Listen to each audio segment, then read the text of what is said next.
একটি গ্রামে দুজন ডাকাত বাস করত। সেই দুজন ডাকাত একদিন ডাকাতি করতে গিয়ে ধরা পড়ে যায়।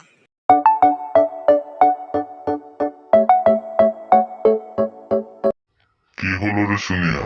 আজকে দেখি তোর আসতে এত দেরি হলো। কোনো ছিনতাই করতে গিয়ে ধরা পড়লি নাকি? আলে আর বলিস না, আজকে একটি পকেট মেরে খুব সুন্দরভাবে আসতেছি, হঠাৎ করে মহিলাটি দেখে ফেলে পকেট মারতে। এখন আমাকে পুলিশ চারদিকে খুঁজতেছে। আচ্ছা চল, এখন আমার বাড়িতে চল। যতদিন না পুলিশ তোকে খোঁজা বন্ধ করতেছে ততদিন আমার বাড়িতে গা ঢাকা দিয়ে থাকবি। এই বলে তারা দুজন ধীরে ধীরে হাঁটতে হাঁটতে বাড়ির দিকে রওনা হয়। তাদের বাড়িটা ছিল গ্রামের ভিতরে, তাই গ্রামের ভিতরে রাস্তা দিয়ে হেঁটে তারা বাড়িতে যাচ্ছিল। বাড়িতে গিয়ে তারা প্রচুর গল্প গুজব করে তারপর এক পর্যায়ে রাত নেমে আসে। রাত হওয়ার পর তারা আস্তে আস্তে ঘুমিয়ে পড়ে।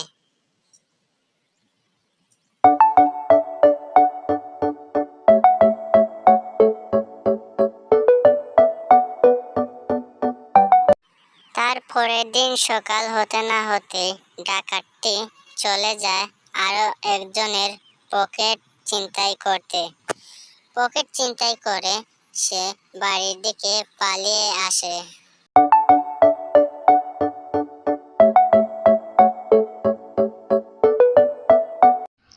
আরে এই দেখো, সকাল হতে না হতেই আমি আরেকজনের মানি ব্যাগ ছিনতাই করে নিয়ে এসেছি।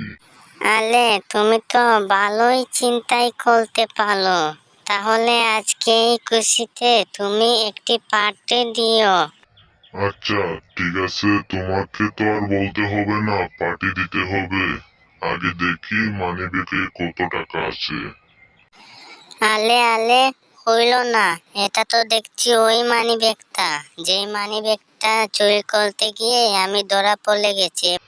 আরে আরে, তুমি এ কি বলো? এবার তো আমরা দুজন ধরা পড়লে জেলের ভাত খেতেই হবে। তার চেয়ে বরং কোনোভাবে দেখি ফিরিয়ে দিতে পারি কিনা।